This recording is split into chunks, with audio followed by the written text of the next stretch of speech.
you can't look at the physical and the political. If you get into political shit, you're going to be disappointed. But if you get into the spiritual side, you see, then that's where the shit opens up. The magic begins. You see, that's where the magic begins. When the Isis and Osiris takes the White House on the spiritual side, you got to admit that that is a spiritual phenomenon. You see, that is a spiritual phenomenon. And you have to, you see. Let me now turn to our program for the future. Economy right now, it's extremely supporting of the president and his policy. FBI scientists have found chemical traces consistent with a bomb or a missile on a piece of wreckage. Police using clubs and tear gas against demonstrators. Mother, so-and-so and a white fascist. Rick, they said you're getting some of your own medicine.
Starving of Somalia already knew it. Now the United Nations has confirmed that the severe drought in the Horn of Africa has reached famine conditions. And by any standards, the growing number of victims is truly staggering. The UN's Food Agency says that now 12 million people need emergency aid, with hundreds amongst that lot dying every single day.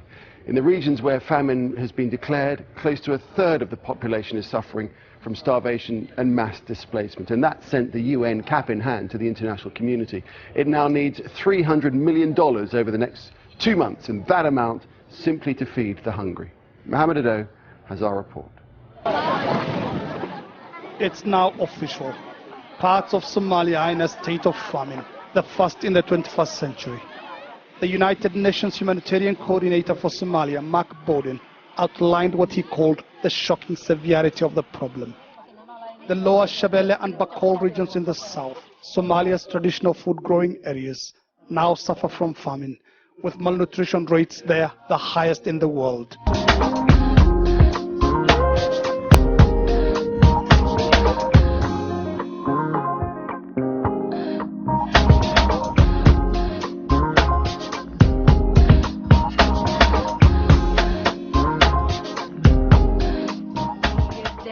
Thousands of dead blackbirds rained down on an Arkansas neighborhood, like a scene out of Alfred Hitchcock's horror movie, The Birds. Experts say they died from blunt force trauma in the air. But what caused the trauma is a mystery.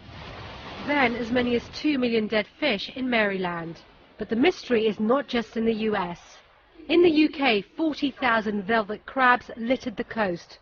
Brazil, 100 tons of lifeless fish floated. And in Sweden, jackdaws fell in the dead of the night. We reached the hill half an hour earlier and the road was completely clean. Then after half an hour the road was black and we became aware that the road was covered with dead birds or dying birds. Next came Italy. Over 700 turtle doves fell, echoing the Arkansas bird deaths.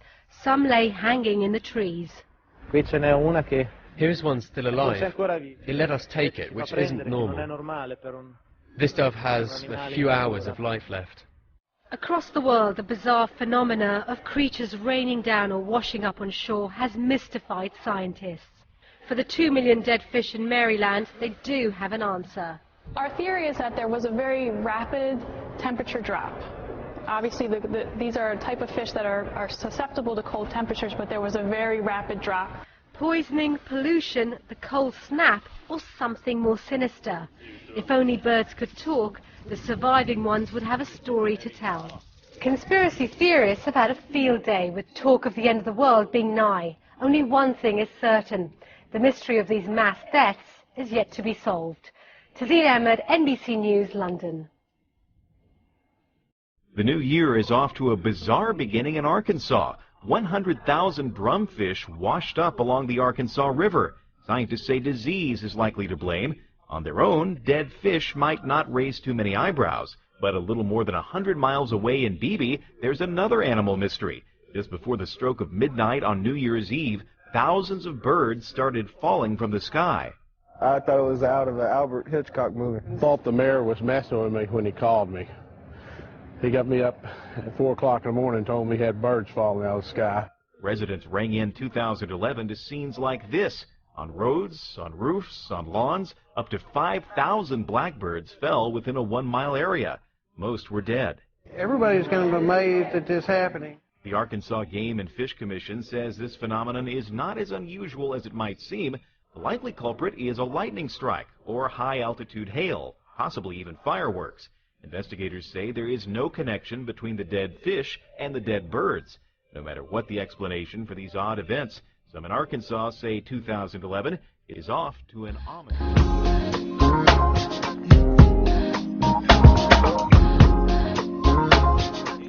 But not as we know it. These are synthetic cells, bacteria that have been hijacked with man-made DNA to produce a new species that's never before existed in nature. Their American creator believes artificial life can be designed in the lab to produce biofuels to solve the energy crisis, clean up environmental disasters, even make new chemicals or food ingredients. At a dramatic Washington news conference, Dr. Craig Venter said the technology could make new vaccines, perhaps even for the common cold, and make old ones more quickly. We have ongoing funding to try and use these new synthetic DNA tools to perhaps make the flu vaccine that you might get next year. Because instead of taking weeks to months to make these, Dan's team can now make these in less than 24 hours. To create life, the scientists took a bacterium and removed its genetic material. They then made short sequences of artificial DNA, which were bolted together into a long chain by yeast cells. The artificial genetic code was then injected back into the bacterium, where it rebooted as a whole new life form that grew and replicated as normal.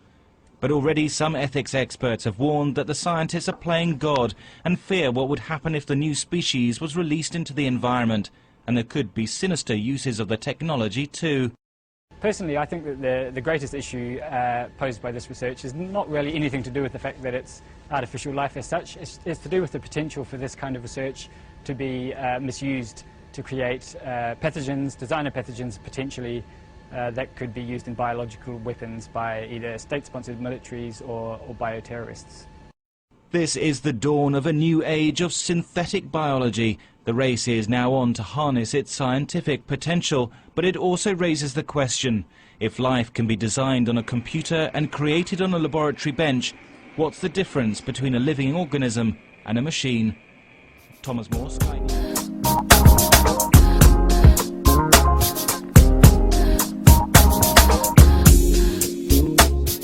The magnetic North Pole is moving towards Russia. We'll tell you what that could possibly have to do with an airport in Florida when we come right back.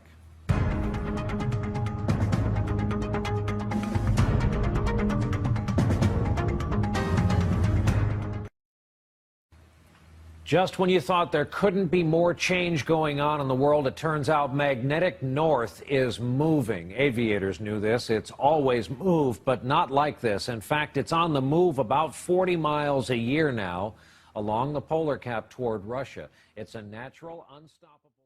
The chorus of protests over big money and hard times reverberated around the world today as tens of thousands took to the streets from across the U.S. to Europe and all the way to Johannesburg, railing against banks, corporate profits, and the wealthy. But it was in Rome that things turned violent, with reports of at least 70 injured, cars set afire, and banks firebombed. This day of global outrage was born of the non-violent Occupy Wall Street movement that started here in New York. But it has easily found traction in parts of the world where folks are already simmering under the collar from harsh economic austerity measures. Collectively, their anger is clear, their specific demands less so. But nonetheless, they've got the world's attention. NBC's Keir Simmons leads off our coverage from London tonight. This was the day protests on Wall Street went worldwide and in places turned violent. In Rome, some protesters interrupted a peaceful demonstration to smash bank windows and set fires. They were running battles with water cannon and tear gas. Reports say 20 were injured, protesters and police. Up to 100,000 have been expected for a demonstration inspired by events in America and fueled by anger at government cuts. In London, protesters were prevented from getting close to the stock exchange. There were 5 arrests, though the day was largely peaceful. This is about some people having money and living good lives, some people not having money and suffering because of it. A lot of people I work with have lost their jobs. My pension's been raided. There are several thousand protesters here in London, part of a movement beginning in the United States, now spreading around the world. 5,000 gathered in Germany near the European Central Bank. The same slogans adopted in the US seen today in Germany and in Taiwan and in Australia. Messages that have gone global, spread through the internet. We want an alternative, one that's based on human need and human rights, not on, corporate greed. In Hong Kong, they lay on the sidewalk. In Paris, Poland and Portugal, small groups demonstrated. But in Spain, organisers estimated that 300,000 took to the streets of Madrid. Large numbers already furious over high unemployment there. Tonight, some streets in the Italian capital resemble a battlefield. Burnt-out vehicles include a police van. The Prime Minister called for arrests. The protesters calling for change around the world.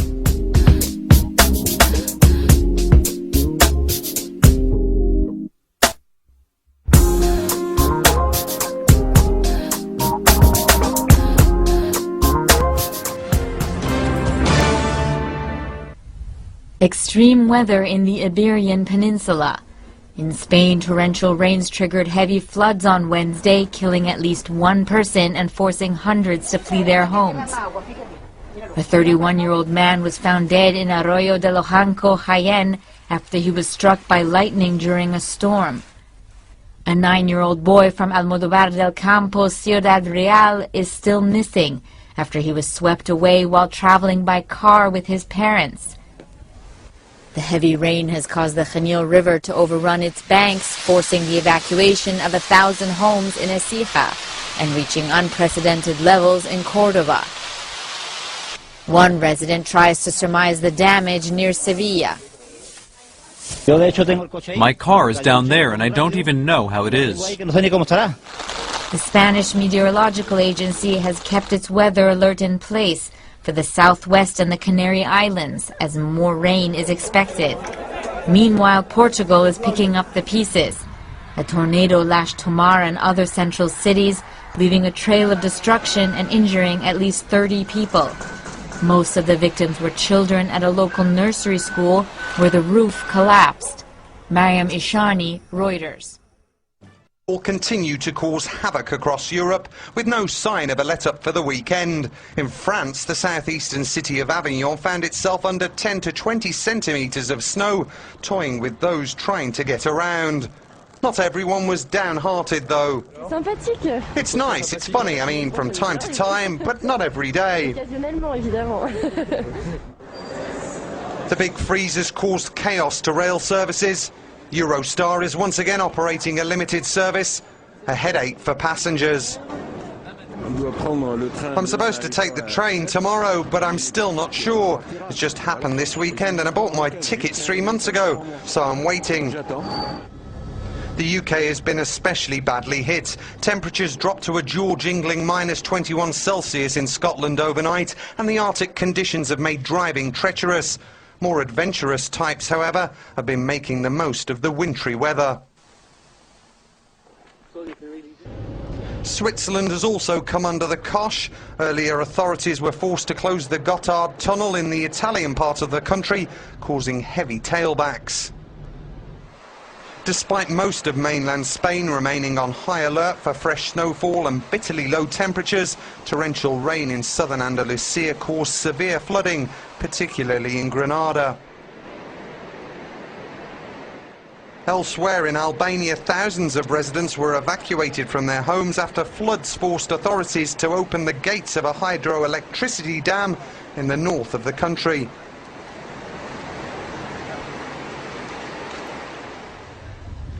Russia's in flames. The hottest summer on record has also become one of the most destructive. Massive forest fires have already burnt about 1,000 hectares of land in Russia, killed more than 40 and left more than 2,000 homeless. With wind speed of 20 meters per second, it's moving too fast. As you can see behind me, it's approaching now, leaving behind a trail of devastation. This used to be a small picturesque village nestled in a beautiful pine forest some 150 kilometers south of the Russian capital, Moscow. A paradise to the 300 people that live there, with a kindergarten, a church and a community hall. It will never be the same again. It took just minutes for a frightening display of Mother Nature's full force to change it forever. Wildfires have been twice as destructive this year as in the same period of time last year. So far, some 300,000 hectares of forest have been burnt down. And the Emergencies Ministry says the situation in Siberia and the Far East, the worst affected regions, is likely to get worse. Primetime's Peter Oliver has the latest and joins us now. Peter, what is the situation at the moment? Well, we just heard some of the statistics there. 300,000 hectares is a huge amount of land that's currently suffering from these wildfires that are raging in the far east of Russia as well as in Siberia. Now, to put that in perspective, this is twice as much land that's affected this year as was last year. Last year, of course, anybody who was in Moscow or in the outlying regions would be able to testify just how bad the smoke was around the city. Of course, not just Moscow, of course, around the whole of the country. It affected Russia's ability to produce grain, as well as took many lives. The death rate in Moscow, in fact, doubled during that period last year. So this is what they're trying to hope. It's not that situation at the moment around the capital. However, in that area, in the Far East and in Siberia, they're seeing very, very strong, very severe wildfires that are raging. Greenpeace have said that, in their opinion, that they are much more severe and much more difficult to tackle wildfires than we saw last year. So I'll be hoping that the authorities can try and get them under control as soon as possible. In the U.S. Northeast, an unusually heavy early snowstorm, and you see it there on the right, people digging out from under mountains of snow. Well, it knocked down power lines. It cut electricity to millions of homes and businesses. Let's begin with the flooding in Thailand. For that, we bring in Guillermo Arduino from the International Weather Center. And I want viewers to see the full picture here, if we can show as well some of the full pictures of what happened in Thailand so they get a visual sense of what happened. Look at this, Guillermo. Yeah. Well, at least buses and cars and things like that are able to run, but look at that man who's kind of jerry-rigged his bike so he's a little bit further off the ground. I think that, it happens when we watch local television here in the States. Sometimes we talk about a flood and it's actually 1 block, 2 blocks, 1 corner, and when you look at it in that square-shaped screen, it looks like a disaster. Well, this is one of those disasters, I think. Now, if you are an international viewer, you're thinking, I'm going to Bangkok, am I going to have a problem? Well, it's a problem. Well, it's going to be very uncomfortable. It's going to be problematic to drive around and move around the city, but the international airport is open. You're going to be able to go there and to leave. Now, let's try to give a little bit of perspective to it, and we go a little bit farther north into north of Bangkok. This is a before picture, July 11, 2011. So look at what happens afterwards. That's the river, and this all in blue is floods. That gives you a sense of the area. I mean, what are we talking about if you compare it, for instance, to, I don't know, a U.S. city or a European city? We're saying the size of Denmark. Right. The extent of the floods. In width, 150 kilometers. So it's a large area.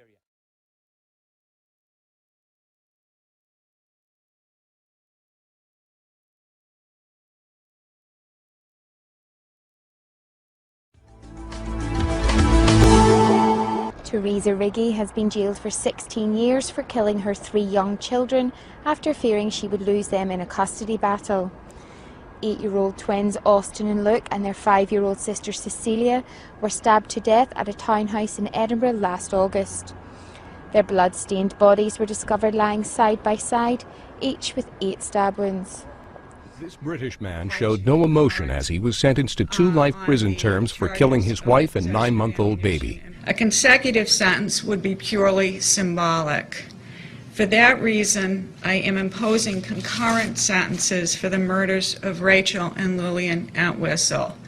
That means that the defendant will serve, the actual sentence that the defendant will serve will be for both murders. Neil Entwistle was convicted Wednesday of shooting his wife Rachel and their baby Lillian inside their rented Massachusetts home. He fled to his native England a day after the killings. Apparently ended in murder in this Michigan home. Authorities say a 17-year-old is accused of killing his mom in a most unusual way, all witnessed by the boy's 12-year-old sister. I just seen the little girl jumping up and down on the sidewalk, heard the screams. I got down here and the little girl said her brother was in the house beating her mother with a frying pan. The mom of 4 died at the hospital. A number of neighbors tried to help, running to the house after hearing the girl's screams. Kicked the door in, and when I did, she was laying right there on the ground. The 17-year-old suspect is hospitalized in serious condition. It appears his mom tried to defend herself, maybe with a knife that was found at the scene. Seeing her with the knife on the side, so you could tell she tried to do something, and the first response was to try to get her out, but we didn't know who else was in there, what he had or anything, so we kind of backed out. The teen had bandages on his arms when police took him away. Myra Lopez. They are the faces of a frightening trend, all teenage victims of the knife crime culture. At the latest scene of a fatal stabbing, detectives continue the hunt for clues. It is a depressingly familiar picture, another quiet street marked by murder. 16-year-old Shakilus Townsend died after he was attacked in Thornton Heath in South London, stabbed in the chest by a hooded gang. He lay bleeding in the arms of a stranger. And he started saying stuff to me, saying, I don't want to die. I don't want to die. Where's my mum? Like, go get my mum, Nicole. 2 knives were found nearby, and the police are still looking for the 3 teenagers behind the attack. Shakilus Townsend is the 18th London teenager stabbed to death this year. Another 16-year-old Ben Kinsella died last weekend after a night out. The problem is growing and not helped by the resignation of...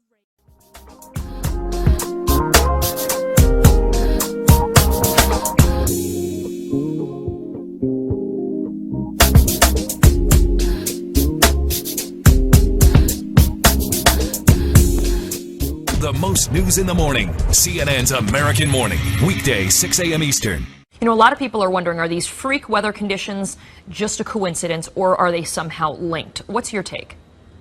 The take is this, is that all these things are the kinds of things that we would expect to happen as the planet warms up. And what we're seeing is that overall the planet's warming about 0.35 degrees per decade, and places like Greenland are warming up even faster, like 3.5 degrees per decade. And all these events, from heat waves to stronger monsoons to loss of ice from around the world, they're all consistent with that.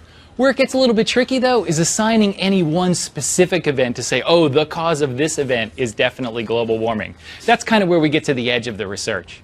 I got you. But when you take a look at the numbers, the combined global land and ocean average surface temperature for June 2010 was the warmest on record. Before that, the record was June, I think, 2005. Is there a larger conclusion to be drawn, or is this part of a cycle? It may be a new planet on the edge of our solar system. It's called Tyche, named for an ancient Greek goddess. If it's real, Tyche is a supergiant 4 times the size of Jupiter, made of hydrogen and helium. Scientists from the University of Louisiana say it hasn't been found because it's so far away, 15,000 times farther from the sun than Earth. A UFO hovers over one of the holiest sites in Islam, the Dome of the Rock on the Temple Mount in Jerusalem, the spot where the Prophet Muhammad ascended to heaven, built on top of a site sacred to Judaism. An American woman takes it all in her stride, seen it all before. We've seen them in Mississippi like this, but never like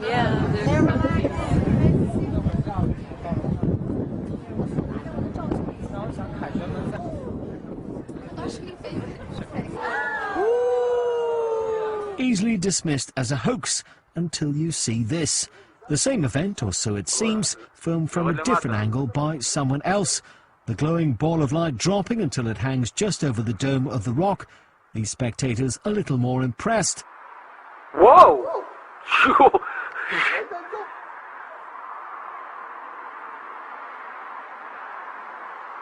The ball suddenly shooting off as if disturbed. If it's a hoax, it's very well done. We are not alone. Or are we?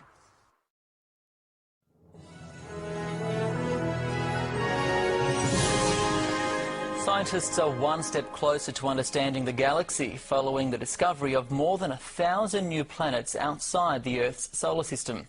The celestial bodies were detected by NASA's orbiting telescope, and more than 50 of the planets have the potential to support life forms. The deeper we look, the more we find. Not just stars in their billions, but orbiting around them, planets as well. New worlds emerging from the dark in far greater numbers than expected. And this is what's behind the latest wave of discoveries, the Kepler Space Telescope, aimed at one piece of sky and unearthing a new solar NASA system. has announced the discovery of a strange new solar system, a collection of 6 planets orbiting around a sun-like star. The mystifying discovery illustrates just how much variety is possible in the universe. 5 of the planets were found to be in a closer orbit to their star than any planet in Earth's solar system. Jack Lissauer is a scientist with NASA. We're just amazed at this gift that nature, not the magazine, but with a capital N, has given us. There's only one word that I can think of that adequately describes the new finding we're announcing today.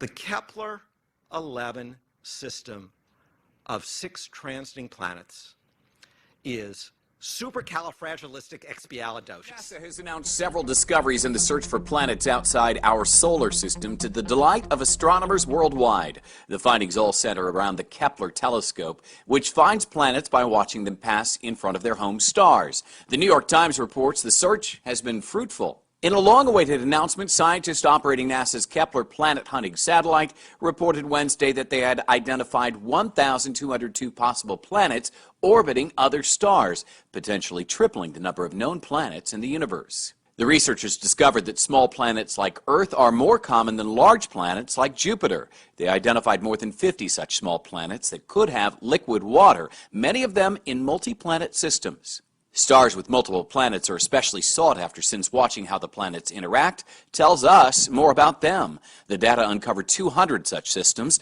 A blogger for Discover magazine directs us to one unusual system called Kepler-11.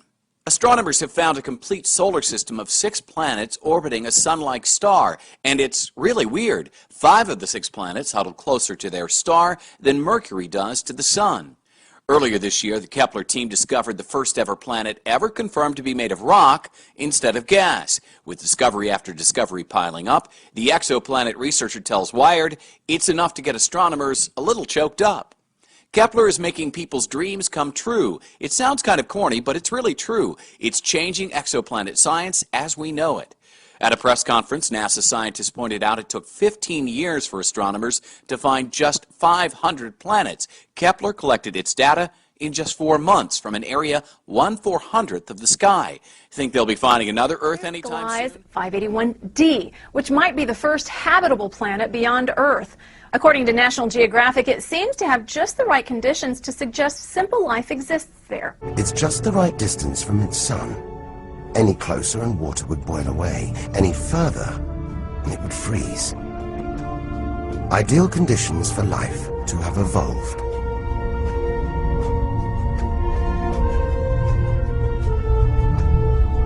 And if comets have struck, delivering water and organic materials, then life, complex beings like us, even civilizations like our own, could be down there. But this isn't the first time scientists have glanced over Gliese 581 for possible hospitable planets. 2 other candidates were found here, though they were ruled out after closer examination. Paul Butler, one of the discoverers, explains why Gliese 581d is the first viable candidate. The significance of this discovery is that it's the first time we found a planet that has the right mass and is the right distance to have liquid water and a substantial atmosphere. People have been getting closer and closer over the last couple of years. They've been finding planets that are on the hot edge of the habitable zone and on the cold edge of the habitable zone. But finally, we have one right in the middle. But we're not ready to go explore this planet, at least not yet. According to Science Daily, it would take us 3,000 lifetimes to get there, and there are still more downsides. If Gliese 581d does turn out to be habitable, it would still be a pretty strange place to visit. The denser air and thick clouds would keep the surface in a perpetual murky red twilight, and its large mass means that surface gravity would be around double that on Earth. Truth be told, scientists still need more data to determine conclusively whether Gliese 581d is habitable. Space.com suggests they probably have to detect and characterize its atmosphere directly, which is probably still years off. It requires the development of new and advanced telescopes. Human-made probes won't be getting to the planet anytime soon. With current technology, it would take spacecraft hundreds of thousands of years to make the 20-light-year trek. For Newsy.com, I'm Anna Campana. As a smudge on the telescope's new wide-field camera, but it could turn out to be a 13-billion-year-old galaxy, possibly the oldest ever seen. I'm joined now by Michio Kaku, professor of physics at City University of New York. He's also the author of the forthcoming book, Physics of the Future. Good to see you. Well, it was great to have you on. So the headline in the Washington Post, Hubble spots presumed oldest galaxy, hot, faint, and 13 billion years old. This is a magnificent piece of science. You know, children ask the question, where is the farthest star? Well, in some sense, we found it. This is the farthest star that the Hubble Space Telescope can see, and it's also the oldest star, dating back to almost creation itself. But Michio, you said we found it, but they're still calling it a candidate galaxy, so it could turn out to be something else far less exciting than the passion that you're showing right now. No, I'm pretty sure that this is it. For example, when you look in a mirror, you don't really see yourself. You see yourself as you were a billionth of a second ago. So the night sky, the stars are a few hundred years old in terms of the light. This star has been beaming for 13 billion years, and the universe is only 13.7 billion years old. We were talking in the commercial break, and my executive producer was asking about time travel and going back in time, and you say that's what we've done with this discovery. That's right. We go back in time every time we look at the sky, and light from the stars, some of those stars are older than the dinosaurs. The light has been going for billions of years, and beyond that, beyond the farthest galaxy, lies Genesis itself, the creation of the universe. The explosion, the Big Bang that created the entire universe, that's what lies beyond this galaxy. So we are one step closer to that. We're one step closer to actually getting the secret of the origin of the universe itself. What happens next in this potential discovery? How is it confirmed and we learn that it is actually not a candidate but real, as you point out? Well, we have to analyze the light again. The Hubble Space Telescope, its shutter was open for 100 hours. Wow. You know, on a camera, you only open it for a half a second, right. Less than 100 hours to get that faint light to photograph by the Hubble Space Telescope. So it has to be verified. Michio, we hope we come back on when more verification comes in, but right now, this is thrilling news. Thank you. More on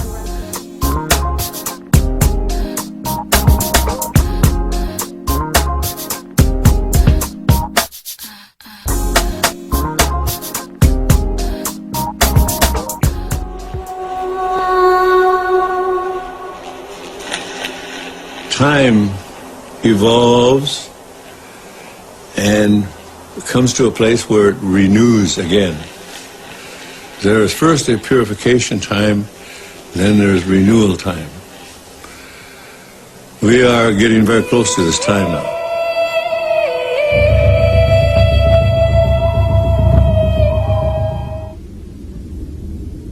We were told that we would see America come and go. And in a sense, America is dying from within.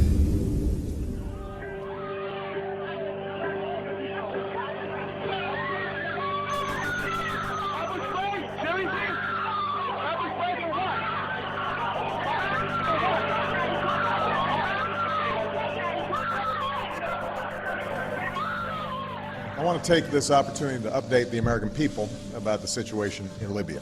Last month, protesters took to the streets across the country to demand their universal rights and a government that is accountable to them and responsive to their aspirations. But they were met with an iron fist. Freedom of assembly, freedom of expression, and freedom of the press. Come here.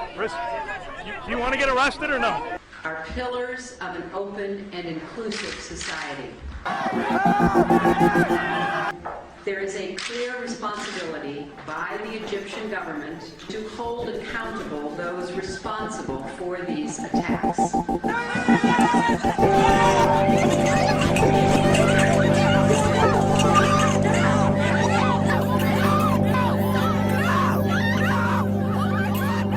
For months, the Iranian people have sought nothing more than to exercise their universal rights. We call upon the Iranian government to abide by the international obligations that it has to respect the rights of its own people.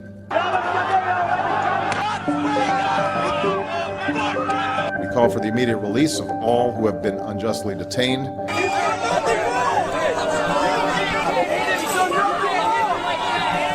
And I'm confident that history will be on the side of those who seek justice.